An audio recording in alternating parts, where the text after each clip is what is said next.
இதே காஞ்சிபுரத்தோட உலக பெருமை நம்ம பட்டும் கைத்தறி துணியும் அதை தயாரிச்சு கொடுக்கிற கைத்தறி நெசவாளர்களும் தான்.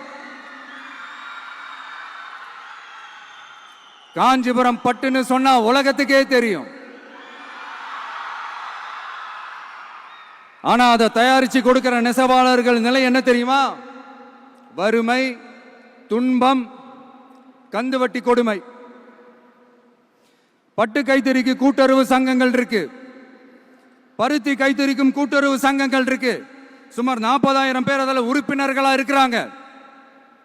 அது போக சாய தொழில், தறிப்பட்டறை தொழில் இதை நம்பி 40,000 குடும்பங்கள் இருக்கு. ஆனா அவங்களோட ஒரு நாள் கூலி எவ்வளவு தெரியுமா?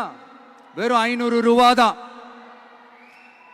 அதை கொஞ்சம் அதிகப்படுத்தி கொடுங்கன்னு போராடி போராடி பார்த்து ஒன்றும் நடக்கல. இதோட அவங்க கஷ்டம் முடிஞ்சுதா? வடகிழக்கு பருவமழை அந்த 500 ரூபா கூலிக்கு வேட்டு வச்சிடுச்சு.